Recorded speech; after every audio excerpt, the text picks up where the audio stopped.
La tristesse ne prévient ni ne demande la permission. Elle apparaît, s'installe et peut te laisser sentir que tout ce que tu fais n'a aucun sens. Peu importe qui tu es ou combien tu as accompli, personne n'est exempt de ce poids silencieux qui te fait douter de toi-même, te paralyse et te vole ton élan. Pour beaucoup, la réaction automatique est de la rejeter, de la cacher ou de faire semblant qu'elle n'existe pas, comme si l'ignorer la faisait disparaître.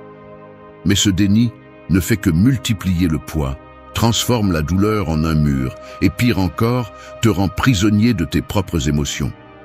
C'est ici que le stoïcisme entre en jeu comme une chirurgie sans anesthésie. Il ne adoucit pas la réalité, il l'expose. Il dit avec brutalité que ce n'est pas ce qui t'arrive qui définit ta vie, mais ce que tu en fais. Que la différence entre sombrer et en sortir plus fort réside dans la façon dont tu choisis d'interpréter chaque coup. Personne ne va te sauver de ta tristesse, c'est la vérité inconfortable. Et tant que tu ne reconnais pas que la responsabilité de ton état émotionnel t'appartient, tu continueras à répéter le même cycle. La douleur peut être un maître ou une condamnation, et cela dépend de toi. Il ne s'agit pas d'éliminer la tristesse, mais de transformer la manière dont tu l'affrontes. Si tu cherches des formules magiques, il n'y en a pas. Mais il existe des outils et des principes que tu peux appliquer dès aujourd'hui pour cesser d'être esclave de ce que tu ressens et commencer à construire de la joie, même au milieu de la difficulté. Ce que tu ne transformes pas, tu le répètes. C'est ici que commence le véritable entraînement. Moins d'excuses, plus d'action consciente. 1. Redéfinis ta relation avec la tristesse. La tristesse ne va pas disparaître simplement parce que tu l'ignores ou parce que tu te dis que tu es fort. Il ne suffit pas de se distraire ni de la déguiser en indifférence. La plupart des gens fuient leur tristesse, la cachent sous le tapis de la routine, espérant que le temps fasse le sale boulot. Mais le temps ne guérit pas ce que tu refuses de regarder en face. Alors, arrête de te mentir. Ta relation avec la tristesse est ta responsabilité. Personne d'autre ne va la guérir pour toi, ni te sauver de cette inconfortable situation que tu évites tant. Chaque fois que tu te justifies en disant que c'est comme ça la vie ou que personne ne me comprend, tu t'enchaînes un peu plus à ce poids émotionnel et tu transformes la tristesse en une habitude, en une excuse pour l'inaction. C'est dur à admettre, mais souvent tu préfères rester dans la douleur connue plutôt que d'oser la transformer. Le victimisme est confortable, mais il te vole ta dignité. Accepter la tristesse ne signifie pas se rendre ni se résigner. Cela signifie décider de ce que tu vas faire avec ce que tu ressens et cesser d'agir comme si tu étais un spectateur passif de ta propre douleur. C'est ici que le stoïcisme entre en jeu. Arrête de te demander pourquoi cela t'arrive et commence à te demander ce que tu vas construire avec ce qui t'arrive. Chaque émotion négative est un signal qu'il y a quelque chose en toi qui a besoin d'attention, et si tu la caches ou la nies, tu alimentes un mécanisme mental qui te sépare de ta propre force. La tristesse est une alarme, pas une condamnation. Il te revient de redéfinir ce lien, cesser de la voir comme un fardeau éternel et commencer à la comprendre comme une opportunité d'ajuster ta façon de vivre, de penser et d'agir. Ne tombe pas non plus dans le piège bon marché de croire que ressentir de la tristesse te rend plus profond ou spécial. Ce romantisme ne fait que perpétuer l'idée que la souffrance est ton identité. La tristesse peut t'apprendre, mais seulement si tu as le courage de l'affronter sans embellissement ni drame. Il faut une honnêteté brutale. Reconnais ce que tu ressens, nomme-le, cesse de le cacher et prends des décisions inconfortables. Je ne suis pas ma tristesse. Répète-le jusqu'à ce que tu y crois. Tu ne peux pas contrôler tout ce qui t'arrive, mais tu peux contrôler la manière dont tu te relies à tes états internes. Si tu permets à la tristesse d'être ton filtre, tu déformes tout ce que tu vois et fais. Si tu l'affrontes et apprends ce qu'elle vient te montrer, tu reprends le contrôle sur ton énergie et ta direction. Cesse d'attendre que l'humeur revienne par magie. Le premier pas est toujours de redéfinir la narration interne. La tristesse n'est pas la fin, c'est un tournant. Ta vie ne s'améliore pas si tu continues à alimenter des pensées défaitistes. Elle s'améliore lorsque tu assumes la responsabilité de réinterpréter ce que tu ressens. Personne ne va faire ce travail pour toi. Le véritable changement commence lorsque tu cesses de négocier avec tes excuses et choisis avec fermeté une nouvelle norme pour ton bien-être émotionnel. Ne te contente pas de survivre. Tu mérites d'avancer, mais seulement si tu le décides par des actes, pas par des désirs. 2. Choisis consciemment comment tu interprètes ce qui se passe. Tu te réveilles avec l'estomac noué parce que tu te souviens de ce qui s'est passé hier ou de l'inquiétude que tu as pour demain. Tu te lèves, tu vas aux toilettes, tu te regardes dans le miroir et là, c'est là, cette sensation que la journée commence en pente. Tu commences à passer en revue mentalement tes tâches, les mots qu'on t'a dit, les choses qui se sont mal passées, et sans t'en rendre compte, ton humeur est déjà conditionnée. Tu ne te demandes pas pourquoi tu te sens ainsi, tu l'acceptes simplement comme le fond de ta journée, comme si la tristesse était un mur inévitable. Mais personne ne t'a appris qu'entre ce qui se passe et ce que tu ressens, il y a un espace que l'on appelle interprétation, et cet espace t'appartient. Personne ne peut l'occuper à ta place. Ce que tu en fais détermine si aujourd'hui tu te noies ou tu te relèves. Si tu laisses ton esprit fonctionner en automatique, tu vas vivre en filtrant la réalité à travers le prisme de tes anciennes douleurs.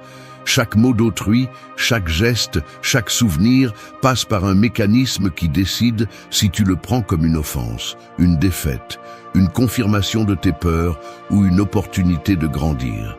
La plupart des gens ne se rendent même pas compte de ce processus, et ainsi, jour après jour, ils renforcent le même schéma. Tu vois ce que tu t'attends à voir, tu ressens ce que tu crois mériter, et tu répètes l'histoire qui te convient le mieux pour justifier ton état actuel. L'interprétation n'est pas neutre, c'est un investissement d'énergie. Tu passes ta vie à croire que tu réagis à ce qui t'arrive, alors qu'en réalité, tu réagis à ce que tu penses de ce qui t'arrive. Et cette nuance change tout. Le stoïcisme ne te dit pas de devenir de pierre.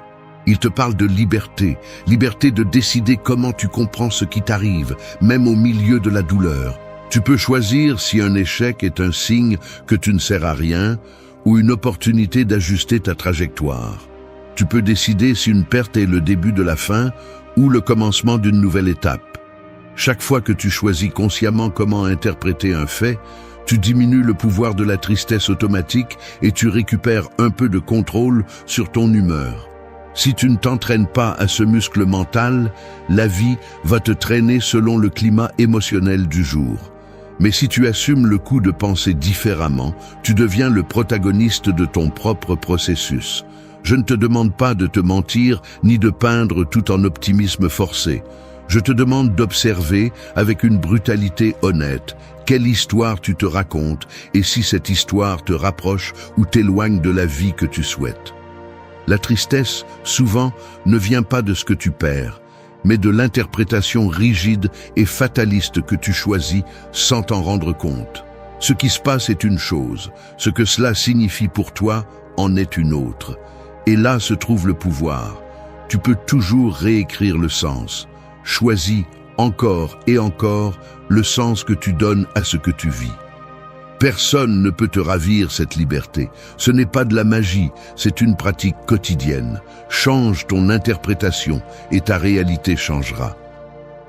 3. Entraîne ton attention dans le présent.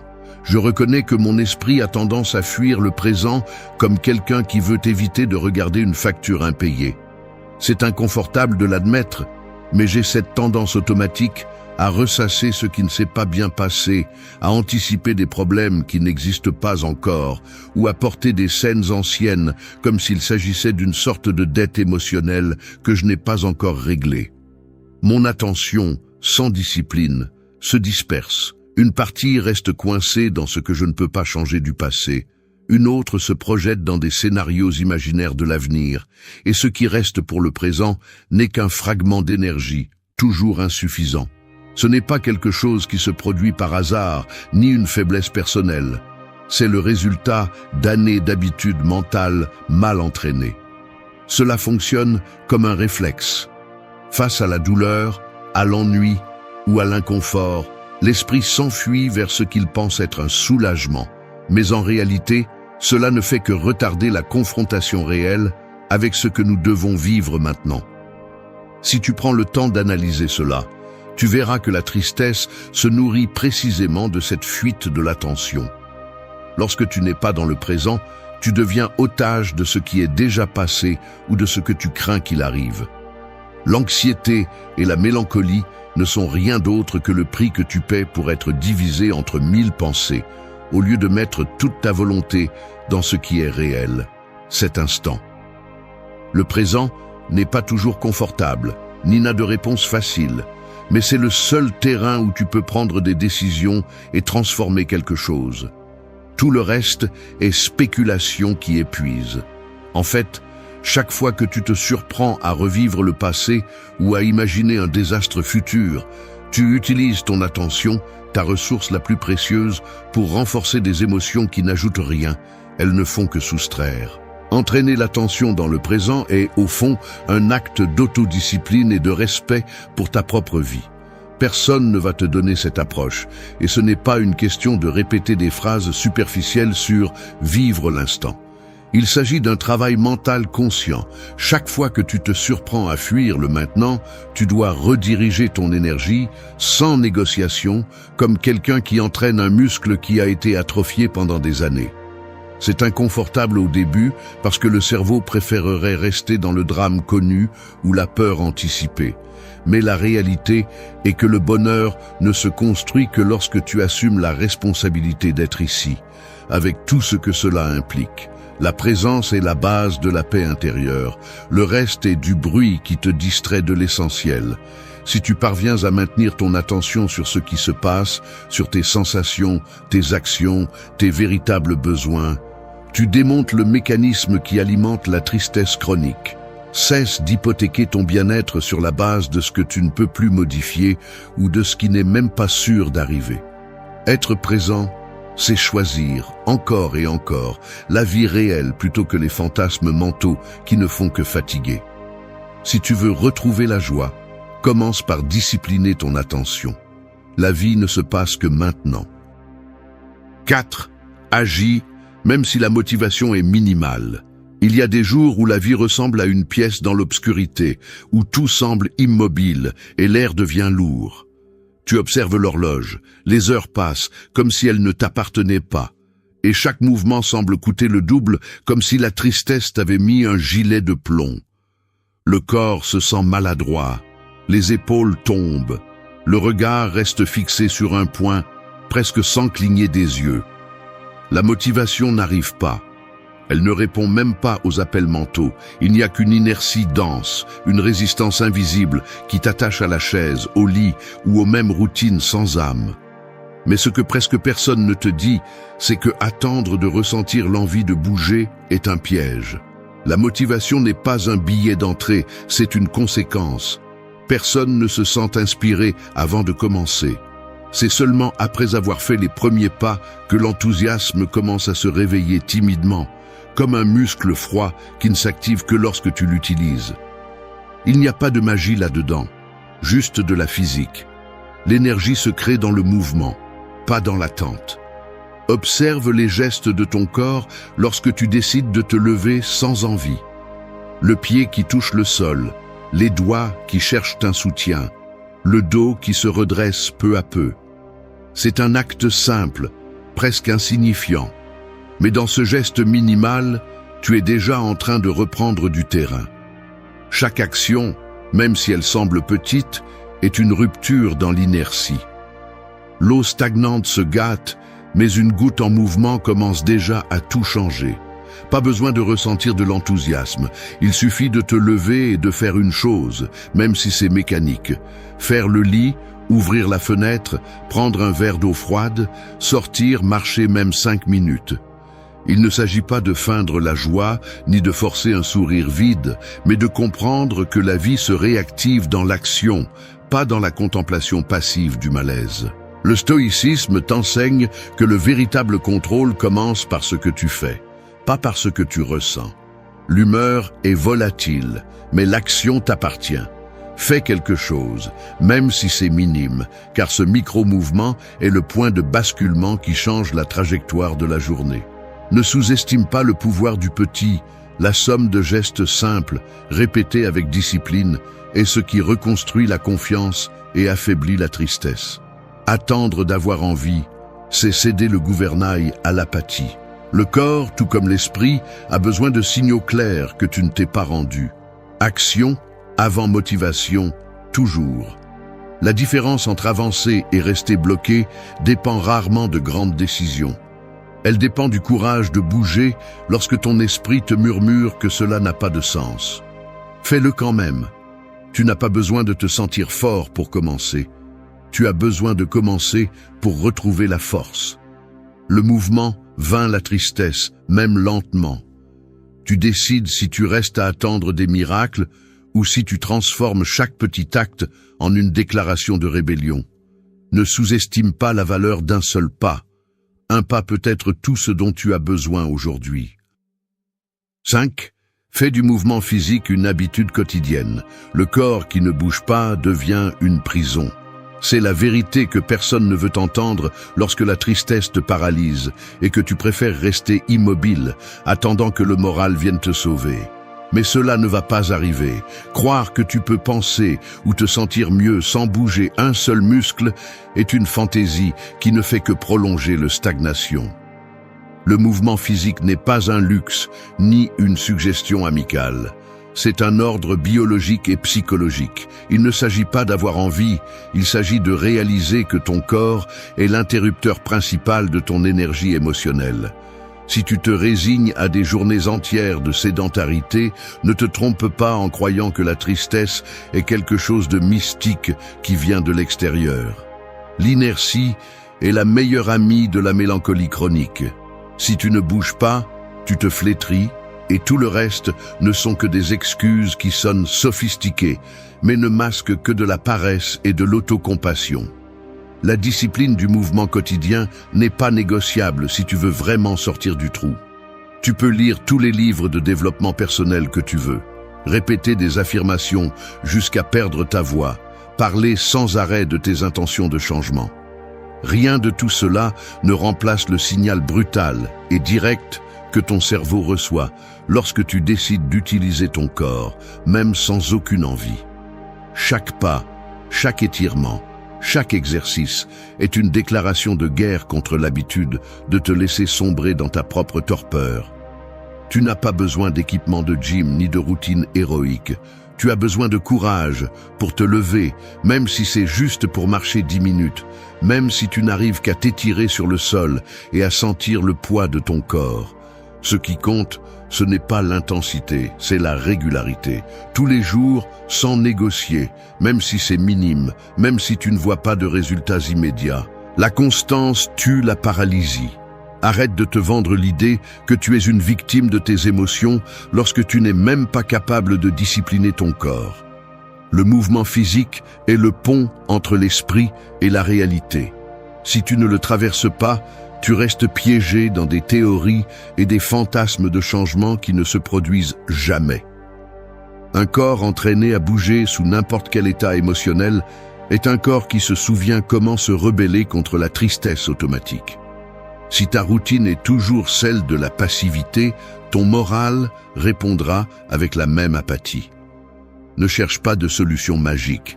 Le seul miracle est la somme quotidienne d'actions physiques réelles. La douleur du premier mouvement est plus légère que la douleur de rester immobile. Assez de te justifier avec des histoires de fatigue éternelle ou de manque de motivation.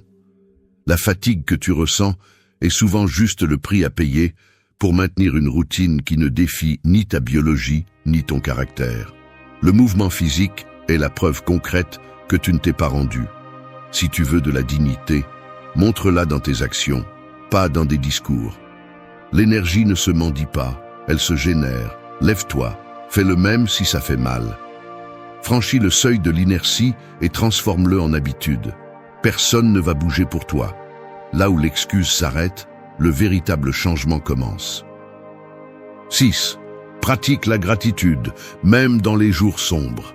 La vérité est simple et brutale. Si tu n'entraînes pas la gratitude, tu deviens otage de ce qui te manque.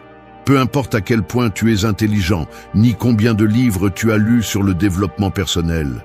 Si ton esprit ne répète que ce qui ne va pas et ce que tu as perdu, tu finis par accumuler une vision du monde où tout semble être une dette impossible à rembourser. La tristesse profite de cette négligence. Elle sème l'idée que rien n'est suffisant, que la vie te doit quelque chose et que ton côté le plus vulnérable est toujours perdant. Mais la réalité est qu'aucun changement profond ne se produit tant que tu continues à énumérer tes manques et à ruminer ce que tu n'as pas. La gratitude n'est pas un luxe pour des optimistes naïfs, c'est une discipline mentale et émotionnelle qui se gagne à la sueur de son front, surtout quand il te coûte le plus de trouver des raisons de remercier. Parfois, tu te découvres, sans t'en rendre compte, à regarder la vie avec une loupe déformante, où tu ne vois que les fractures, les erreurs, les trahisons, tout ce qui a mal tourné. Il est facile de rester piégé dans ce mécanisme, car le cerveau est conçu pour détecter les menaces et les problèmes. C'est un biais de survie, mais pas de plénitude.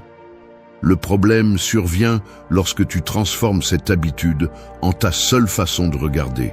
Tu finis par croire que la tristesse est inévitable et que la gratitude n'est qu'une fantaisie superficielle.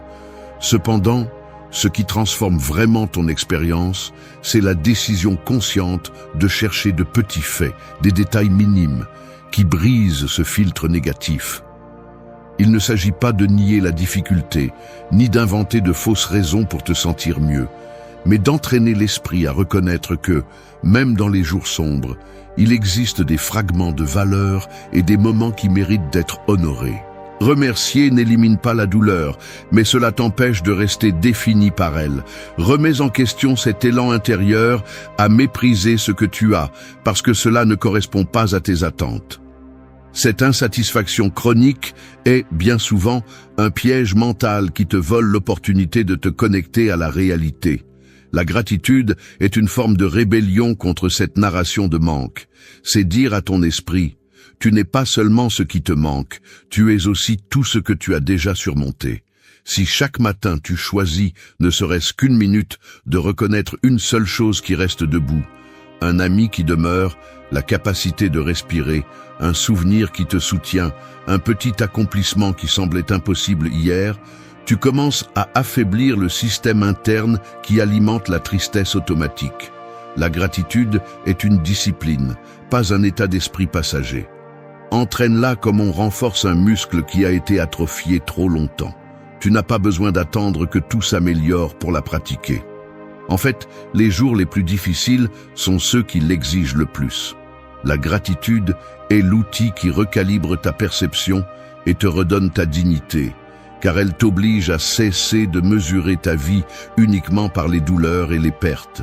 Parfois, remercier est l'acte le plus courageux, car cela défie la logique du ressentiment et de la plainte.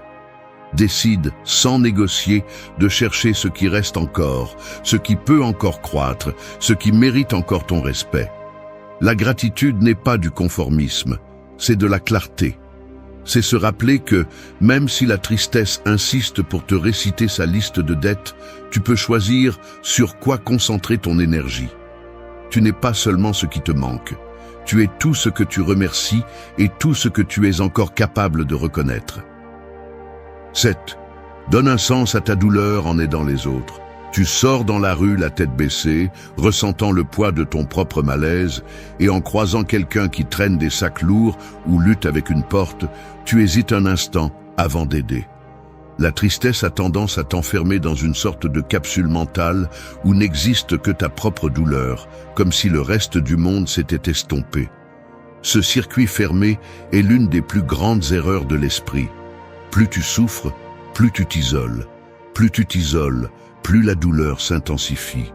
C'est un cercle vicieux si automatique que tu ne le remarques même pas. Mais si tu l'analyses de près, tu verras que la tristesse te pousse à te regarder le nombril et à chercher des raisons pour justifier pourquoi ta souffrance est spéciale, différente, presque intouchable par la réalité des autres. Le résultat est que la vie se rétrécit et le sens s'évapore. La plupart des gens ne comprennent pas qu'à ce stade, aider les autres n'est pas seulement un acte altruiste, c'est une stratégie de survie émotionnelle. La psychologie le souligne clairement. Lorsque le focus est fixé sur soi-même, tout malaise tend à se magnifier. Le cerveau commence à fonctionner en mode pénurie, ne voyant que ce qui manque, ce qui fait mal, ce qui ne peut pas être changé. Mais si tu t'obliges, même de manière forcée au début, à intervenir dans la vie d'un autre, quelque chose dans cette machinerie interne se recalibre. Il ne s'agit pas de faire de grands gestes héroïques, ni de devenir une sorte de sauveur professionnel. Un message sincère, écouter celui qui va moins bien que toi, offrir ton temps ou ton expérience, même si la motivation est minimale, suffit. Dans cet acte, tu brises l'enfermement mental. L'énergie que tu utilisais pour tourner sur ton propre axe se redirige vers l'extérieur, et cela constitue déjà un changement de dynamique. La tristesse se nourrit d'inertie et d'isolement. Le service l'affaiblit car il t'oblige à sortir de ton petit monde. Personne ne guérit complètement seul, mais aider les autres est le pont qui relie ta douleur à un sens plus grand. Le stoïcisme ne parle pas de se sacrifier jusqu'à l'épuisement, mais d'utiliser la douleur comme matière première pour quelque chose d'utile. Si tu attends seulement de te sentir bien pour aider, tu n'agiras jamais. La douleur qui n'est pas partagée se gâte, devient ressentiment ou auto-indulgence. Mais lorsque tu décides, consciemment, de transformer ton inconfort en action concrète envers l'autre, tu convertis un état passif en une déclaration de pouvoir. La douleur partagée perd de sa force. C'est la différence entre sombrer et grandir. Chaque fois que tu détournes ton regard de ton propre drame pour reconnaître la souffrance d'autrui, ton esprit entraîne une compétence fondamentale, la résilience altruiste. Le sens ne se trouve pas en fouillant des réponses dans tes propres blessures, mais en construisant quelque chose de précieux avec elles. Le but n'est pas une révélation mystique ni une phrase motivationnelle. Le but est ce que tu fais avec ce qui te fait mal. Lorsque tu décides d'aider, même dans quelque chose de petit, tu montres que ta douleur ne te définit pas, elle te rend simplement humain. Sers, même lorsque tu n'en as pas envie. Donne, même si tu sens que tu n'as pas grand-chose à offrir. Car l'acte de sortir de toi-même est la meilleure thérapie contre la tristesse chronique. Celui qui aide, cède. Celui qui donne un sens à sa douleur retrouve sa dignité. Si tu veux changer ton état, commence par changer ta direction. Tu n'as pas besoin d'attendre de te sentir bien pour faire le bien. Fais le bien, et ton moral suivra. Personne ne sort seul de la tristesse, mais tout le monde peut tendre la main en premier. 8. Exprime ton malaise sans peur ni honte, je dois l'admettre. Parfois, j'ai eu l'impression que si je parlais de mon malaise, quelque chose en moi se briserait pour toujours.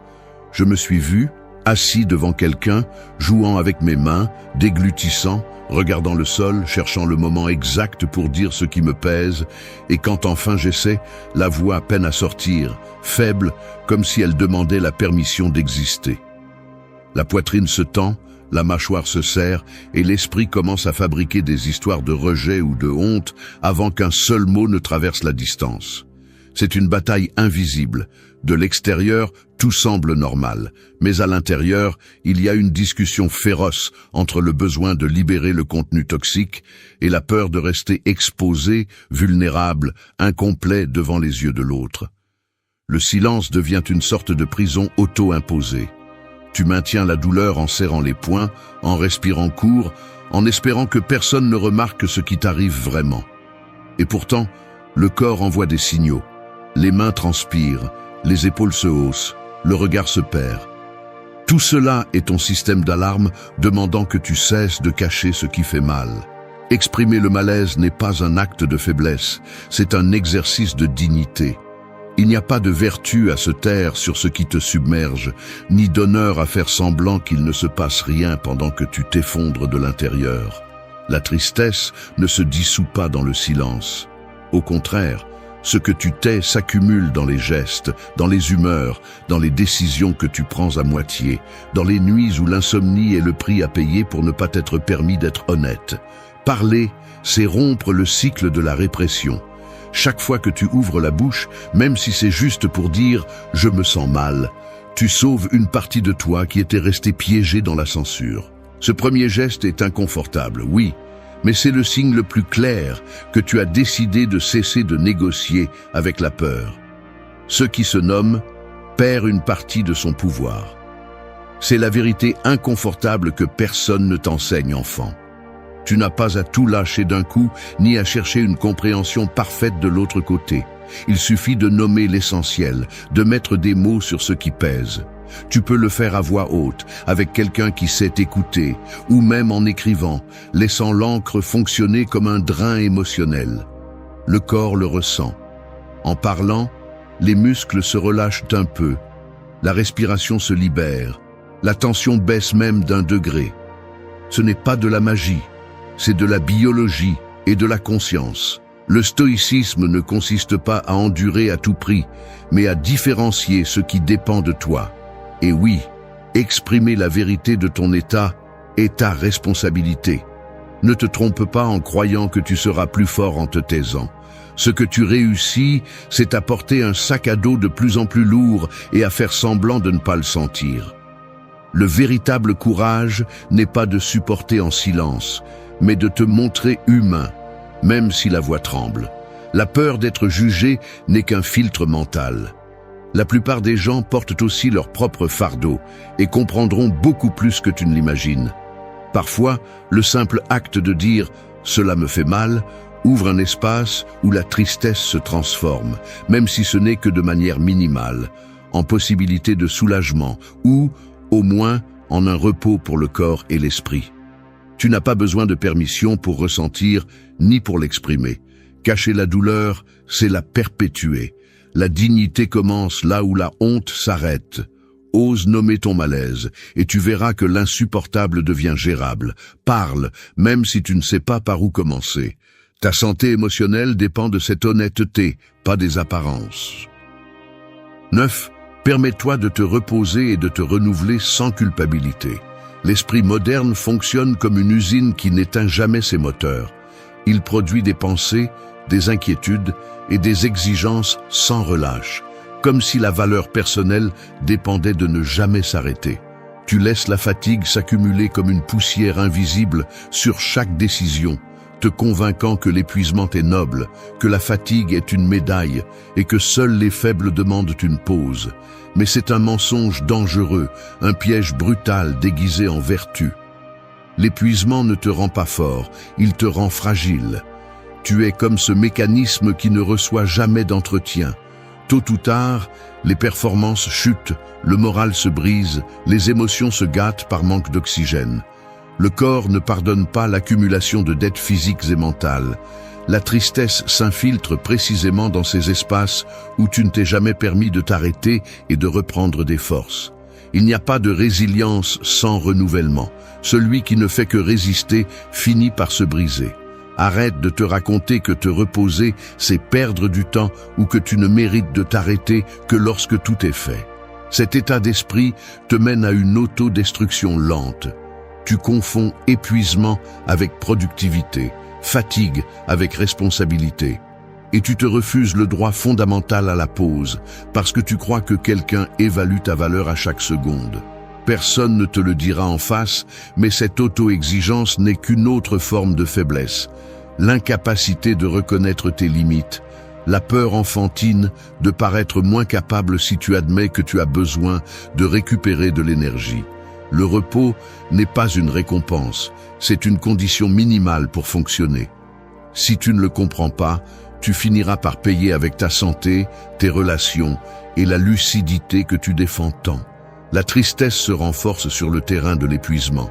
Un être épuisé est une proie facile pour toute émotion destructrice. Le plus absurde, c'est que pendant que tu te refuses le repos par peur de paraître faible, tu deviens esclave d'un système interne qui ne s'est opéré qu'au bord de l'effondrement. Il n'y a pas de dignité dans la performance sans pause.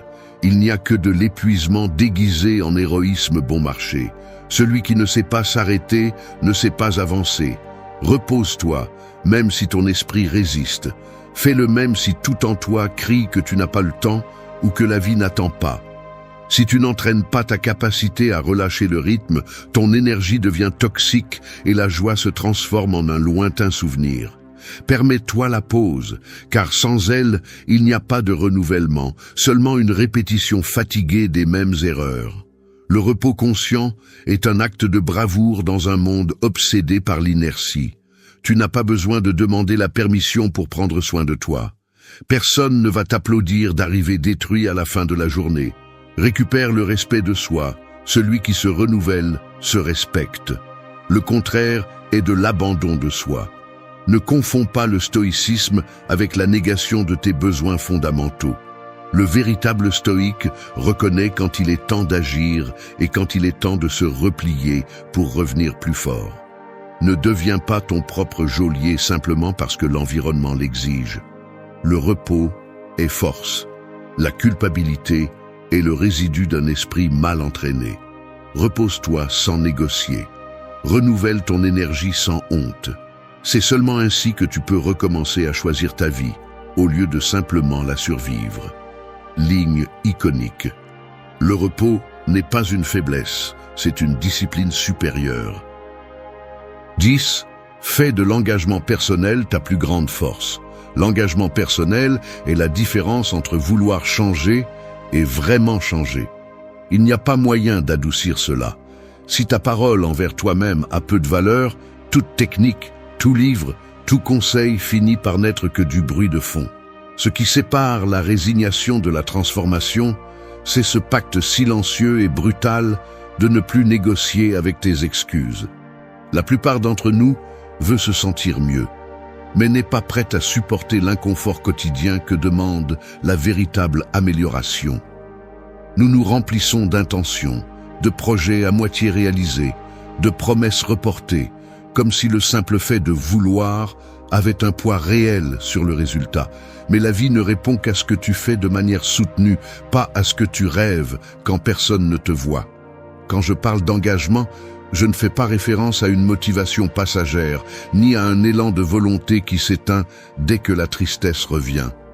Je parle d'une décision intérieure, presque contractuelle, de cesser de trahir tes propres limites et de faire, chaque jour, ce que tu as dit que tu ferais, même si l'esprit demande une trêve, même si le corps proteste, même si personne ne t'applaudit. Le mécanisme est simple, mais inconfortable. Chaque fois que tu romps une promesse envers toi-même, ton cerveau enregistre cet échec, et peu à peu ta confiance en toi se fracture. Le résultat est une chaîne invisible de petites trahisons quotidiennes qui pèsent plus que n'importe quelle douleur extérieure. La véritable force vient de l'accumulation d'actes qui semblent minimes, mais qui répétés réécrivent l'identité. Personne ne peut te donner ce muscle. Il se construit uniquement par des faits, pas par des discours. Je reconnais que je me suis raconté des histoires pour justifier mes propres chutes. Aujourd'hui, ça n'a pas d'importance. Demain, je commence. Ce n'est pas si grave. Mais au final, ce qui reste, c'est la dette envers toi-même. L'engagement personnel ne se mesure pas en héroïsme, mais en la capacité de maintenir tes décisions quand il n'y a plus de témoins ni d'incitations externes. Le stoïcisme le dit clairement. La seule chose que tu contrôles vraiment, c'est ta disposition à tenir ta parole. Si tu t'habitues à céder face à l'inconfort, ta vie devient une séquence d'abandon silencieux. Si, en revanche, tu entraînes la discipline de persister même dans les jours gris, la tristesse perd de sa force parce qu'elle sait qu'elle ne peut pas contrôler ta direction. Tu n'as pas besoin d'attendre de te sentir en sécurité pour t'engager. Au contraire, l'engagement est ce qui façonne la sécurité à force de répétition.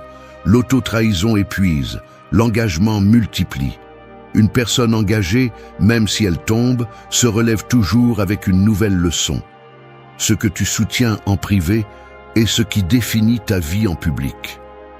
Devenir quelqu'un digne de ta propre parole est le plus grand acte de respect de soi que tu puisses accomplir. Il n'y a pas de liberté sans engagement. Ton destin change le jour où tu décides que, quoi qu'il arrive, tu ne vas pas abandonner le chemin que tu as choisi. Ligne iconique. La dignité commence quand ta parole envers toi-même est inviolable. Il y a une vérité que peu osent accepter. Tu ne peux pas gagner une bataille contre un narcissique en te battant sur son terrain. Tu ne peux pas discuter avec lui. Tu ne peux pas lui faire comprendre quoi que ce soit. Pourquoi ? Parce que son jeu ne concerne ni la logique ni la justice. Il s'agit de contrôle. Mais ce que tu peux faire, ce qui le détruit vraiment, c'est quelque chose de beaucoup plus simple et dévastateur. Arrêtez de jouer. Les narcissiques vivent du pouvoir qu'ils ont sur toi, du chaos qu'ils peuvent semer dans ton esprit, de l'énergie qu'ils drainent chaque fois qu'ils te font réagir. Mais lorsque tu cesses de répondre, lorsque tu commences à agir indépendamment, lorsque tu deviens émotionnellement inaccessible, c'est alors que tout leur monde s'effondre. Et le meilleur de tout, c'est que souvent, tu ne te rends même pas compte que tu l'as déjà vaincu. Aujourd'hui, nous allons parler de ces signes, de ces moments où, sans t'en rendre compte, tu as arraché le contrôle à ce narcissique qui pensait pouvoir te manipuler pour toujours. Et nous le ferons avec des principes stoïciens, avec des stratégies qui non seulement te libèrent du narcissique, mais qui te renforcent également pour que tu ne retombes jamais dans le même jeu. Parce qu'au final, la vraie victoire n'est pas de le voir vaincu, c'est de te voir toi-même plus fort que jamais. 1. Il était le maître de l'histoire. Jusqu'à ce que tu réécrives la fin. Les narcissiques ne sont pas des personnes manipulées en solo. Ils manipulent la réalité. Ils ne voient pas le monde tel qu'il est, mais comme il doit être pour maintenir leur pouvoir. Tout est un récit soigneusement conçu où ils sont les protagonistes indiscutables et les autres ne sont que des personnages secondaires qui gravitent autour d'eux. Ils ne cherchent pas des relations, ils cherchent un public. Ils n'établissent pas de liens, ils établissent des dominations. Ils n'aiment pas, ils contrôlent. Si tu as déjà été sous le contrôle d'un narcissique, tu sais exactement ce que c'est que de vivre dans une histoire que tu n'as pas écrite. Dans sa version des faits, c'est lui qui t'a aidé quand personne d'autre ne l'a fait, qui t'a façonné, qui t'a rendu fort, qui t'a tout appris ce que tu es censé savoir. Mais surtout, dans son histoire, il a toujours été le héros incompris et toi l'ingrat qui n'a jamais su apprécier son sacrifice. Chaque fois que tu essayais de fixer des limites, chaque fois que tu voulais t'éloigner, il réécrivait les faits en sa faveur. Après tout ce qu'il a fait pour toi, c'est ainsi que tu le remerciais. Tout ce qu'il disait et faisait était pour ton bien. Si les choses allaient mal, ce n'était pas à cause de lui, c'était à cause de toi, de ton manque de compréhension, de ta faiblesse, de ton égoïsme. Ainsi, sans t'en rendre compte, tu finissais par être pris dans sa narration, doutant de tes propres décisions, te sentant coupable de quelque chose qui n'était même pas à toi. Mais quelque chose a changé. Ce n'était pas soudain, c'était un processus lent, presque imperceptible au début. Un jour, tu as cessé d'accepter ses paroles comme des vérités absolues. Tu as commencé à voir les schémas, à remarquer comment il tordait toujours la réalité en sa faveur. Et le plus important, tu as commencé à penser clairement. Le pouvoir du narcissique ne réside pas dans ce qu'il dit ou fait, mais dans ce qu'il réussit à te faire croire. Et quand tu arrêtes de croire en son histoire, quand tu regardes les choses objectivement, sans le filtre de sa manipulation, l'illusion se brise. Et c'est là que se produit la véritable défaite du narcissique. Il n'y a pas eu de cris, pas de dispute, pas de grande confrontation finale. Il n'y a eu que du silence, indifférence, une perte absolue de pouvoir. Ces jeux ont cessé d'avoir un effet. Ces attaques émotionnelles se sont heurtées à un mur inébranlable. Ces tentatives de manipulation sont devenues risibles, parce que ce qui te tourmentait avant te semble maintenant pathétique. L'indifférence est le poignard le plus aiguisé que l'on peut planter dans un narcissique. Sans tes réactions, sans ton énergie, sans ton attention, son domaine s'évapore. Parce que toute son identité tourne autour d'une seule chose, le contrôle. Quand il le perd, il ne lui reste rien. Et ce vide est son pire châtiment. Mais voici le meilleur. Tu ne l'as même pas fait dans l'intention de le battre, parce que la vraie victoire n'est pas de le voir tomber, mais de te voir toi-même plus fort, plus libre. Tu as cessé d'agir selon son scénario. Tu as cessé de te soucier de ce qu'il penserait, de la façon dont il réagirait. Tu as cessé de te justifier. Tu as commencé à prendre des décisions sans demander la permission, sans avoir peur. Et puis, soudainement, l'histoire qu'il contrôlait n'avait plus de sens. Parce que tu n'étais pas le personnage qu'il croyait avoir construit. Tu n'étais pas la victime sans défense qu'il pouvait manipuler. Tu n'étais pas son reflet, son extension, sa marionnette. Tu avais déjà tourné cette page, mais lui est toujours là, coincé dans sa propre histoire, accroché à un pouvoir qu'il n'a plus, essayant de comprendre à quel moment il a perdu le contrôle. La réponse est simple, au moment où tu as cessé de le lui donner. 2. Tu pensais être son reflet jusqu'à ce que tu montres ta véritable lumière. Le narcissique ne cherche pas un partenaire, un ami ou un allié. Il cherche un miroir. Il ne veut pas quelqu'un avec des pensées propres, des désirs indépendants, une identité forte. Il veut une extension de lui-même, un reflet qui lui renvoie l'image parfaite qu'il s'est lui-même inventée. Il ne s'intéresse pas à qui tu es vraiment, il se soucie seulement que tu remplisses le rôle qu'il t'a attribué. Dès le début, tout a été conçu pour que tu te moules à son image. S'il te complimentait, c'était parce que tu respectais son récit. S'il te punissait avec indifférence, c'était parce que tu avais osé sortir du scénario. Peu importe combien tu t'efforçais, le script changeait toujours selon sa convenance. Avec le temps, sans même t'en rendre compte, tu as commencé à te rétrécir. Tu as cessé d'exprimer des opinions fortes, de prendre des décisions sans peur, d'agir par instinct. Tu es devenu quelqu'un qui pesait chaque mot, chaque action, chaque émotion, pour ne pas déranger le narcissique. Et c'est là qu'il a perdu. Parce que personne ne peut vivre ainsi pour toujours. La nature humaine est faite pour s'élargir, pour grandir, pour évoluer. Et tôt ou tard, la lumière que tu avais cachée en toi a commencé à briller de nouveau. Ce n'était pas quelque chose de planifié, ce n'était pas une grande déclaration d'indépendance. C'était quelque chose de subtil, au début presque imperceptible. Peut-être que c'est toi qui as commencé à faire de petites choses sans le consulter. Tu as pris une décision sans attendre son approbation. Tu es allé quelque part sans le prévenir. Tu as donné ton opinion sans la modérer.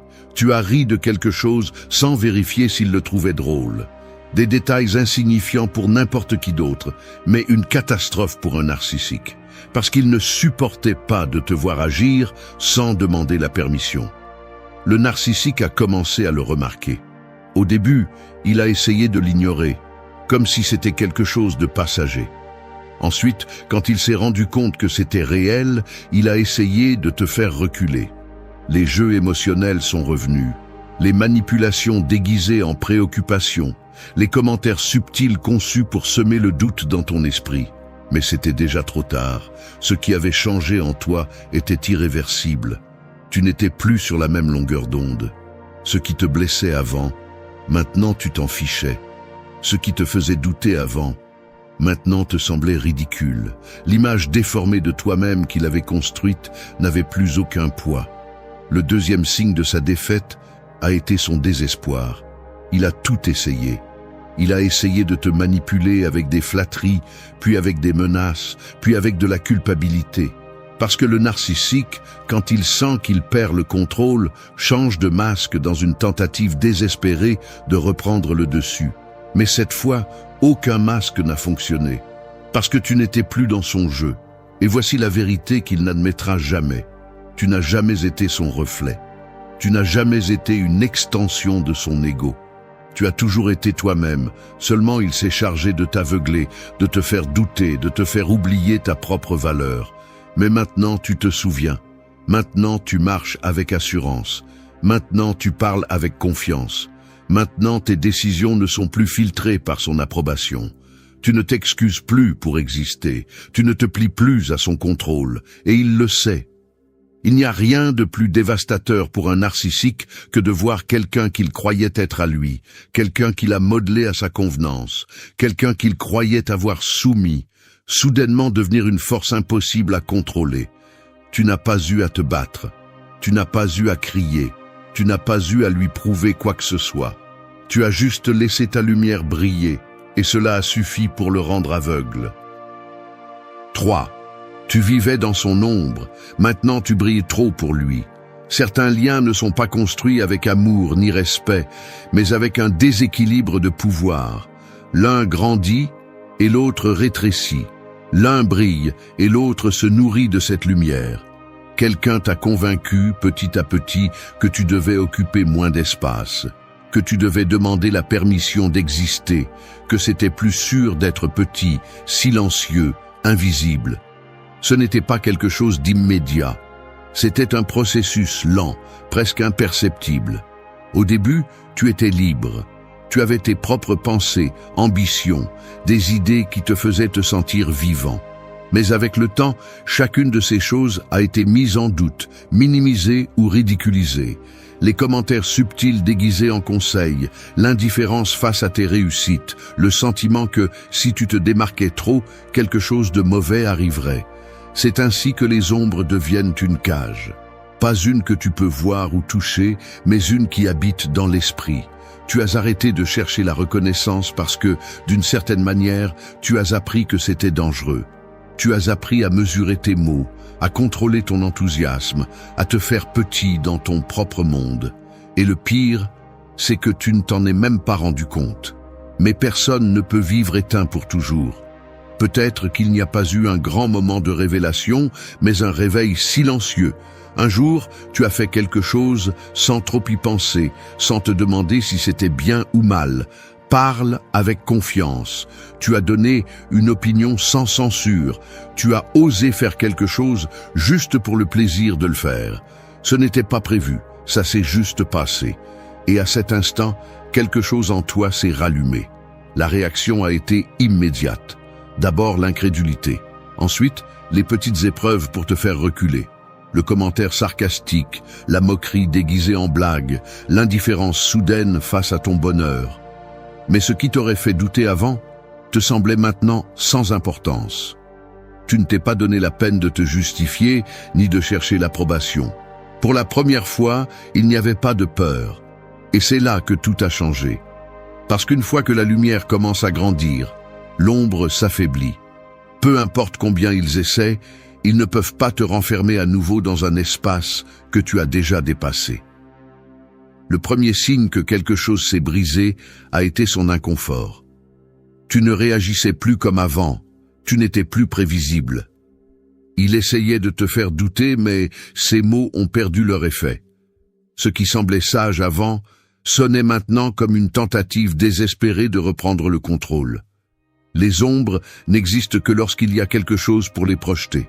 Mais maintenant, c'était toi qui éclairais la scène, et à chaque pas que tu faisais hors de son influence, l'obscurité perdait de sa force. Il n'y avait pas besoin de vengeance ni de confrontation. Tu n'as pas crié, tu n'as pas combattu, tu n'as pas cherché d'explication. Continue simplement d'avancer. Tu as pris l'espace qui a toujours été le tien. Tu as rempli le vide que tu avais laissé dans ta propre vie. Et l'ironie, c'est que tu ne l'as pas fait pour prouver quoi que ce soit. Tu ne voulais pas le détruire ni lui faire voir son erreur. Ne cherche pas l'approbation ni la validation. Choisis simplement de briller. Tu as choisi d'être la version la plus forte de toi-même. Et là, à ce moment-là, lorsqu'il a compris qu'il ne pouvait plus te faire retourner à l'ombre, c'est là que tu l'as perdu de vue. Parce que ça n'avait plus d'importance. Parce qu'au final, ça n'a jamais été à propos de lui. C'était à propos de toi, de récupérer ce qui a toujours été à toi. Tu brilles trop maintenant. Et dans ce nouveau monde, l'ombre qui t'a autrefois retenu n'a plus sa place. 4. Tu n'as plus besoin d'un masque, parce que tu as perdu l'intérêt de voir son visage. La tromperie ne fonctionne que lorsqu'il y a quelqu'un prêt à y croire. Le masque n'a de pouvoir que lorsqu'il y a des yeux pour le regarder et accepter son déguisement. Pendant longtemps, tu as mis toute ton énergie à essayer de comprendre ce qui se cachait derrière. Tu voulais le comprendre, le justifier, trouver une logique à ses actes. Tu lui as donné le bénéfice du doute encore et encore. Tu as cherché des raisons là où il n'y avait que manipulation. Tu pensais que si tu voyais au-delà, si tu essayais plus fort, tu pourrais changer quelque chose. Mais la seule chose qui a changé, c'est ta capacité à te tromper toi-même. Au début, il y avait des moments de clarté, des instants fugaces où le masque glissait, laissant voir le vide derrière lui. Peut-être étaient-ce de petits gestes, des mots sans filtre, une réaction disproportionnée, quelque chose dans son regard qui ne correspondait pas à l'image qu'il projetait. Mais chaque fois que cela se produisait, tu choisissais de l'ignorer. Non pas parce que tu étais naïf, mais parce que tu n'étais pas prêt à accepter la vérité. Parce qu'une fois que tu vois ce qui se cache derrière, il n'y a pas de retour en arrière. Le moment où tout s'est brisé n'a pas été dramatique. Il n'y a pas eu de grande révélation. Ce n'était pas une découverte repentie, c'était un processus lent, cumulatif, inévitable. Tu as commencé à réaliser que chaque sourire était calculé, chaque geste avait une intention, chaque mot cachait un but. Tu as compris que rien de ce qu'il disait ou faisait n'était authentique. Il n'y avait pas de personne réelle derrière le masque, juste un reflet de ce que les autres s'attendaient à voir. Et c'est là que l'illusion s'est effondrée. Non pas parce qu'il a cessé de jouer, mais parce que tu as cessé de regarder. Avant, tu étais obsédé par la recherche de sens dans chacun de ses actes. Maintenant, tu ne t'y intéresses plus. Tu ne ressens pas le besoin de l'analyser, de le justifier, de chercher des explications. Ce qui te retenait avant te semble maintenant prévisible. Toujours le même cycle, les mêmes stratégies, les mêmes tentatives de reprendre le contrôle. Mais ça ne marche plus. Parce que la tromperie n'a de pouvoir que lorsqu'il y a quelqu'un prêt à y participer, et tu décides de quitter le jeu. C'est cela qui le détruit vraiment. L'indifférence, le silence. Il n'y a pas de haine, pas de rancœur, pas de désir de vengeance. Juste du vide, juste la certitude que cela n'a plus d'importance. La grande peur de quelqu'un comme lui est révélée. Ce n'est pas que quelqu'un découvre sa vérité, c'est que tu cesses de prêter attention. C'est que son existence cesse de t'affecter. C'est que le jour arrive où son masque tombe et que tu ne prends même pas la peine de regarder. Et ce jour est arrivé. Il continue à jouer. Il continue à tester les mêmes tactiques. Il continue à reprendre le pouvoir. Mais il n'y a pas de réponse, pas de réaction, pas d'impact. Le spectacle est terminé et le public est parti. Tu n'as pas besoin de lui prouver quoi que ce soit. Tu n'as pas eu besoin de mots finaux ni de confrontations épiques. Tu n'as rien fait pour le démasquer. Tu l'as juste laissé se montrer. Et à ce moment-là, le masque a perdu sa raison d'être, parce qu'il n'y avait plus personne pour le rendre réel. 5. Son contrôle s'effondre. Et toi, tu ne bronches pas. Le contrôle ne s'impose jamais d'un coup. Il s'installe en silence, pas à pas, avec des gestes si subtils qu'ils semblent inoffensifs. Une critique déguisée en conseil, un geste de désapprobation lorsque tu exprimais quelque chose qui ne lui convenait pas, une louange lorsque tu te comportais comme il le souhaitait. Sans t'en rendre compte, tu as commencé à ajuster ton comportement pour éviter les problèmes. Tu pesais tes mots, tu réfléchissais à 2 fois avant d'agir, tu reculais lorsque tu sentais que quelque chose pourrait le déranger. Ce n'était pas un ordre direct, ça ne l'est jamais.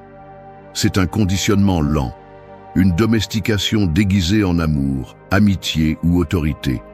Il t'a fait croire que penser par toi-même pouvait avoir des conséquences, que prendre des décisions sans le consulter était risqué, que si tu voulais la paix, tu devais céder.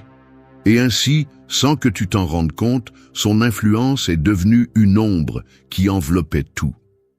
Les personnes sous contrôle ne semblent pas toujours enchaînées.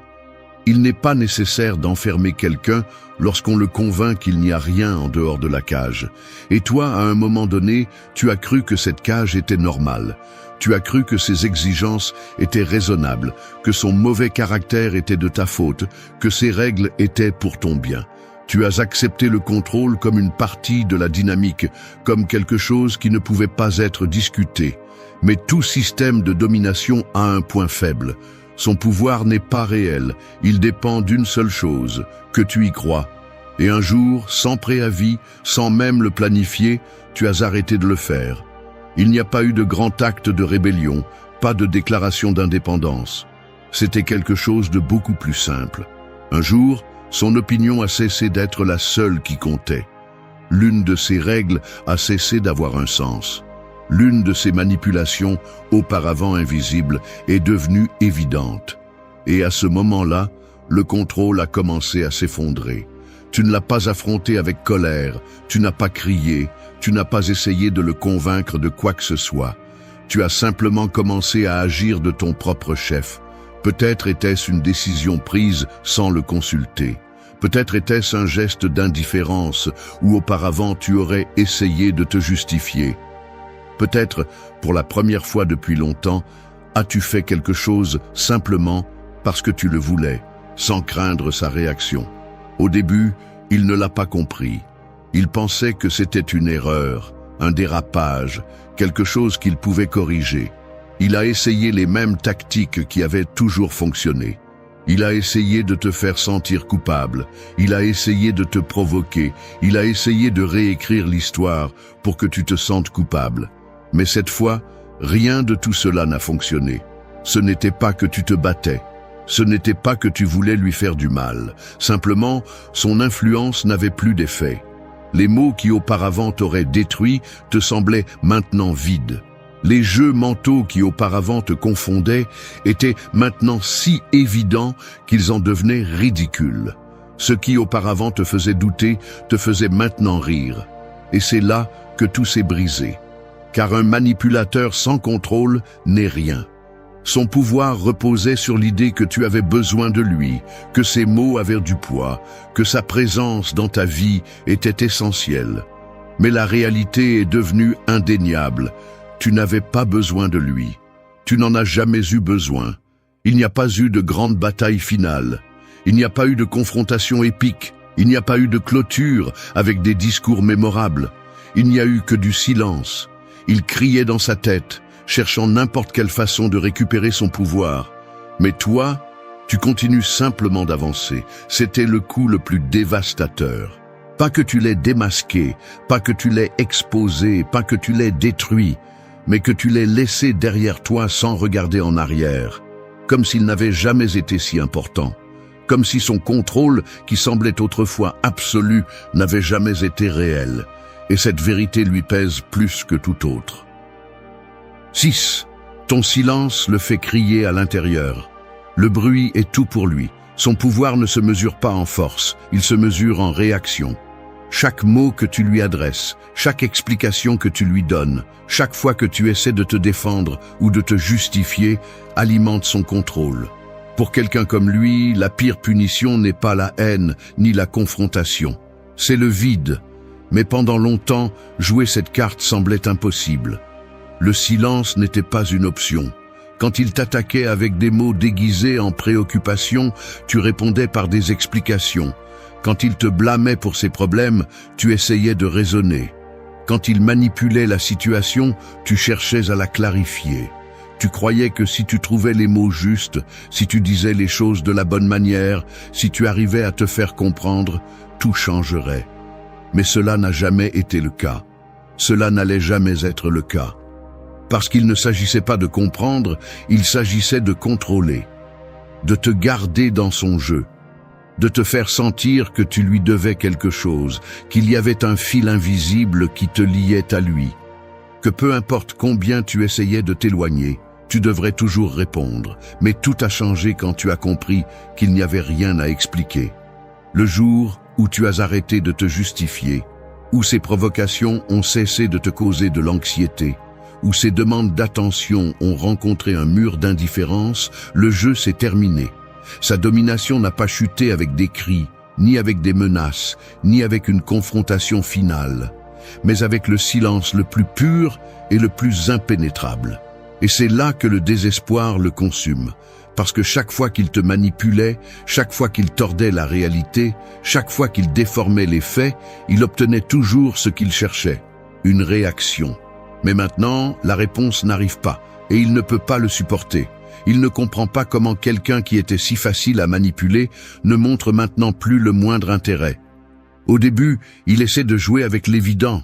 Il utilise la culpabilité, il utilise la nostalgie, il utilise les souvenirs qui t'ont fait douter à un moment donné. Quand cela échoue, il recourt à l'agression, à la moquerie, aux provocations conçues pour te faire exploser. Et quand rien de tout cela ne fonctionne, il reste seul. Parce que sans ta réponse, sans ton énergie, sans ton attention, il ne lui reste rien. C'est l'ironie. Il a toujours cru que son pouvoir résidait dans ses mots, dans son charisme, dans sa capacité à manipuler. Mais la vérité est que son pouvoir n'existait que parce que tu le permettais. Le silence le laisse nu face à sa propre réalité. Il n'y a plus personne pour le nourrir, personne pour lui renvoyer son reflet, personne pour soutenir l'histoire qu'il a construite pour lui-même, et cela le détruit de l'intérieur. Mais le meilleur de tout, c'est que tu ne le fais plus pour lui. Ce n'est pas une stratégie, ce n'est pas une vengeance, ce n'est pas une tentative de le faire payer pour tout le mal qu'il a fait. C'est simplement que tu n'as plus rien à dire, parce que la vérité n'a pas besoin d'explication. Parce que la paix n'a pas besoin de témoins, parce que le silence n'est pas une tactique, c'est le résultat de l'avoir complètement surmonté. Et ça, c'est ce qui lui fait le plus mal. 7. Tu n'as pas crié, tu n'as pas combattu, et pourtant tu l'as vaincu. Les films nous apprennent que les grandes batailles sont gagnées avec des discours percutants, avec un dernier affrontement où le héros vainc le méchant avec une vérité écrasante. Mais la vie réelle ne fonctionne pas ainsi.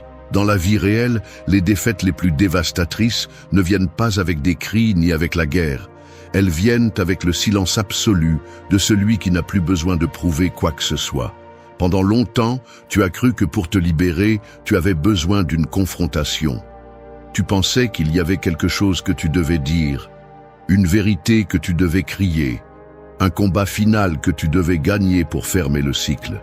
Tu as passé des nuits à imaginer ce que tu dirais, à répéter les mots qui finiraient par le faire comprendre, qui le feraient se repentir, qui le feraient ressentir au moins une fraction de ce qu'il t'a fait subir.